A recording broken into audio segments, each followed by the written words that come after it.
Hello dear students, welcome back to my channel physics SPC. Moving charges in magnetism का एक question. A current I flow in a thin wire in the shape of regular polygon with N sided. The magnetic induction at the centre of polygon when n tends to infinity is R the radius of semi circle. Solution. Let कर लो कि हमारे पास एक thin wire है, इसकी length L है, इसमें current flow कर रहा है आई।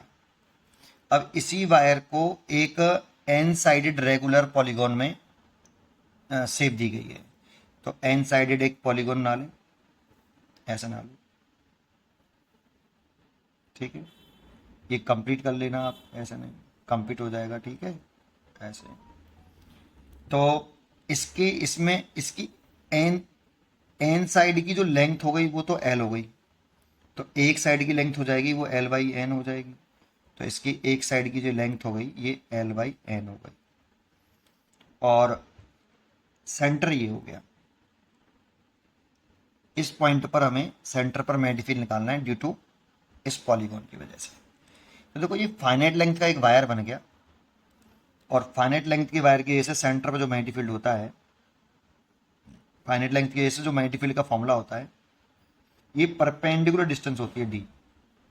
जैसे इस पॉइंट पर मैग्नेटिक फील्ड निकाल रहे हैं, इसका फॉर्मूला है B equal to mu naught upon 4 pi I upon, यहाँ पर जो डी आती है वो परपेंडिकुलर डिस्टेंस होती है बिटवीन वायर एंड कैलकुलेट, जिस पॉइंट पर मैग्नेटिक फील्ड कैलकुलेट कर रहे हैं, तो डी, और sine theta 1 plus sine theta 2, ये फॉर्मूला होता है।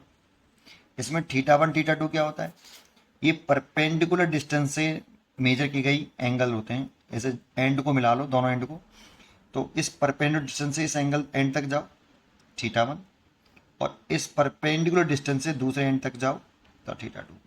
देखो एक इस परपेंडिकुलर डिस्टेंस के उस साइड में है और एक इस साइड में है। दैट मीन्स देखो एक क्लॉकवाइज एंगल है और एक एंटी क्लॉकवाइज एंगल है। ध्यान रखना, एक क्लॉकवाइज एंगल लेते हैं और एक एंटी क्लॉकवाइज लेते हैं, ठीक है। तो ये फॉर्मूला होता है। तो अब इस वाले वायर की वजह से इस पॉइंट पर मैग्नेटिक फील्ड निकालें, इस स्ट्रेट वायर के एक वायर के सेंटर पर। तो B1 equal to mu naught upon 4 pi, current है आपकी आई, परपेंडिकुलर सेपरेशन हो गई ये वाली लेट कर लो डी, अभी लेट करिए, इसे निकाल लेंगे अभी। तो डी और sine theta 1 plus sine theta 2, theta 1 theta 2 भी लेट कर लिए। ये एक एंगल ये हो गया, इससे इधर की तरफ मेजर करेंगे, और एक परपेंडिकुलर डिस्टेंस से दूसरी साइड में मेजर करेंगे। तो एक क्लॉक है, एक एंटी क्लॉक है, तो ये थीटा 1 हो गया और ये थीटा 2 हो गया। अब ज्योमेट्री से सोचें तो देखो पूरा पॉलीगॉन है, वो सेंटर पर कितना एंगल बनाता है, एन साइड का जो पॉलीगॉन होगा वो सेंटर पर कितना एंगल बनाएगा, वो बनाएगा एन साइड का जो पॉलीगॉन है वो सेंटर पर बनाएगा 2 पाई रेडियन एंगल। तो एक साइड कितना एंगल बनाएगी, तो 2 पाई बाई एन एंगल बनाएगी एक साइड। तो ये पूरी एक साइड है, इसने ये पूरा जो एंगल बनाया होगा वो 2 पाई बाई एन बनाया होगा। ये इसका बाइसेक्टर है, इसीलिए थीटा 1 हो गया पाई बाई एन और थीटा 2 हो गया पाई बाई एन। और अगर इस साइड को निकालें कि ये जो डी कितना है, तो ये डिस्टेंस इसका बाइसेक्टर है, इसीलिए एल बाई एन हो जाएगा। और इस ट्राइंगल में लगा लें हम टेन थीटा 1 लगा लें, तो यहाँ लिख देता हूँ टेन थीटा 1 हो गया आपका पाई बाई एन बराबर परपेंडिकुलर बटे बेस, तो परपेंडिकुलर हो गया आपका एल बाई एन और बेस हो गया डी, और डी निकालना है हमें, तो डी इज इक्वल टू हो गया एल बाई 2 एन हो गया शायद, ये L by 2 N, L by 2 N perpendicular हो गया एल बाई 2 एन, और डी को ऊपर ले आए, इसको नीचे ले आए, तो 1/10 पाई बाई एन।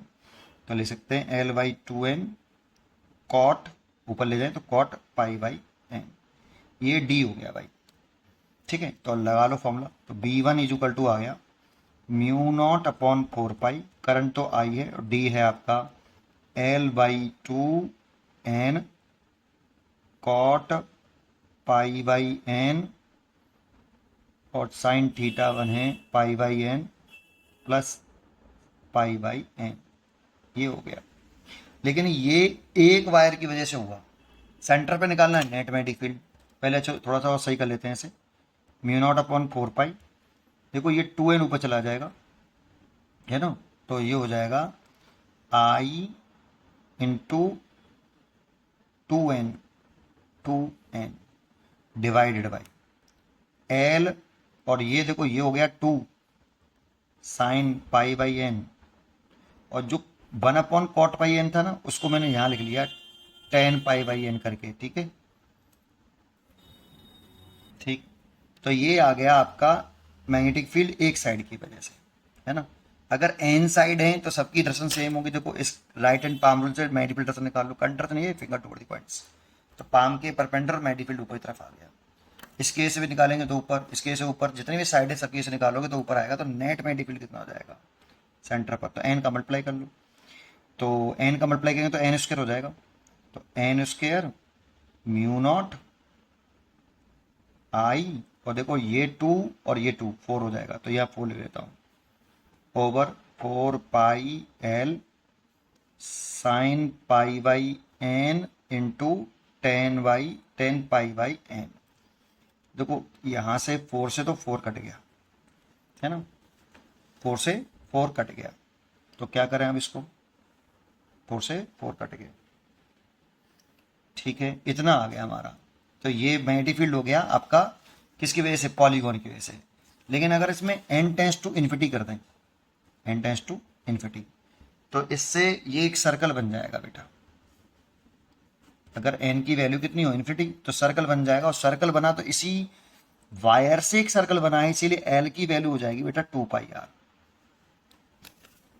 भाई सोचो, इस वायर से मैंने पॉलीगॉन बनाया था, तो अगर हम n टेंस टू इन्फिनिटी कर देंगे तो वो सर्कल बनेगा, तो l की वैल्यू तो 2 पाई r ही होगी ना, अगर उसकी सर्कल की रेडियस r हो तो चल 2 पाई r। अगर ये ऐसा हुआ तो यहाँ पे जो b नेट होगा सर्कल के सेंटर पर, वो और हम लिखें तो limit n tends to infinity mu 0 I N square upon pi, और l की जगह पे लिख देते हम 2 pi r sine pi by N और 10 पाई बाई एन। यहाँ तक समझ में आया, ठीक है, यहाँ तक क्लियर है। इससे आगे देखते हैं, इससे आगे देखते हैं, इससे अगर हम आगे और बढ़ें तो देखो बी नेट आया आपका, इससे ऐसे लिख सकते हैं क्या, देखो हम mu 0 I over mu 0 I over 2r sine pi by N 10 pi by N, और इसके नीचे भी लिख लें पाई बाई एन, और इसके नीचे भी लिख लें पाई बाई एन। ऐसे कैसे लिख सकते हैं, देखो हमारे पास पाई स्क्वायर है, देखो नीचे ये रहा पाई स्क्वायर, तो देखो मैंने पाई पाई लिख लिया, ऊपर एन स्क्वायर था तो उसके सबसे नीचे ले आओ, इस जगह पे ले आएंगे उसको, तो नीचे एन स्क्वायर होगा, भाई सबसे नीचे ला सकते हैं यहाँ पे, तो इसे नीचे नीचे लिख लिया। तो देखो इस तरह से एक रिजल्ट बन गया, और limit N tends to infinity है ना, ये रिजल्ट बना हमारा। अब इसकी वैल्यू अगर लिमिट,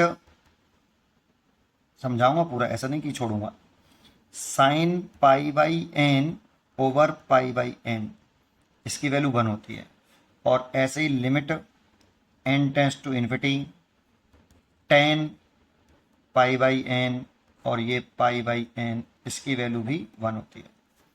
तो इसीलिए बी नेट हो जाएगा, अभी समझाऊंगा ये कैसे आया है ना, बी नेट जो कल्ट हो जाएगा mu not I over 2r, इतना नेट मैग्नेटिक फील्ड आया ये। इसलिए जो चॉइस होगी इसकी वो होगी, कहाँ गया, ये रहा सी, mu not I upon 2r।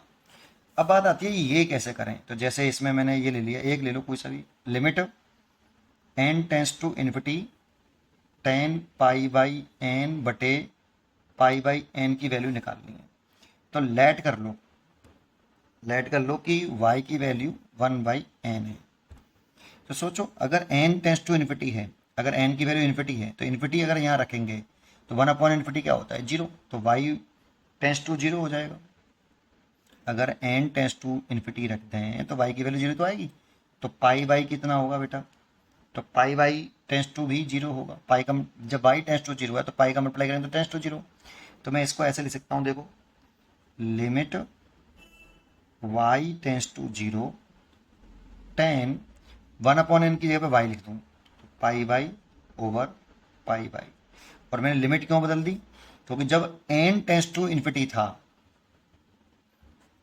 तो जैसे ही मैंने यहाँ रखा तो y टेंस टू 0 हो गया, तो पाई वाई टेंस टू भी 0 भी हो जाएगा, तो ये हो जाएगा। अब इसमें क्या करो, इसको ऐसे ले सकते हैं, देखो limit pi Y tends to 0 10 pi Y over pi Y. अब पुट कर दो कि pi Y equal to theta, तो यहाँ लिख सकता हूँ limit theta tends to 0 10 theta over theta. अब देखो ये स्टैंडर्ड रिजल्ट होता है, इसकी वैल्यू होती है 1। ये स्टैंडर्ड रिजल्ट होता है, आप कहीं पे भी इसे सर्च कर लोगे ना कि limit theta tends to 0 10 theta theta तो 1 होता है, जिसका डेरिवेशन होता है मैथमेटिक्स में, हमें उसमें नहीं जाना है, वो तो बहुत बड़ा डेरिवेशन हो जाता है फिर, है ना। और ऐसे ही लिमिट थीटा टेंस टू 0 हो तो साइन थीटा बाई थीटा, इसकी वैल्यू भी 1 होती है। ये स्टैंडर्ड रिजल्ट है, बेसिक रिजल्ट है, ये वाला रिजल्ट, ये बेसिक रिजल्ट है, बिल्कुल बेसिक है मैथमेटिक्स में, है ना। आपको बायोलॉजी वाले बच्चों को डायरेक्टली लर्न रखना पड़ेगा। और मैथ अगर आपको फिर भी देखना है तो इसका यूट्यूब पर सर्च कर लीजिए इसको, तो आपको इसका डेरिवेशन सब जगह मिल जाएगा। इसका नहीं मिलेगा बेटा, इसका डेरिवेशन नहीं मिलेगा आपको, इसीलिए मैंने उसको थोड़ा सा सॉल्व करके ईजी कर दिया है। उम्मीद करता हूँ कि आपको ये जरूर समझ में आया होगा। पढ़ते रहिए और खुश रहिए। Thank you.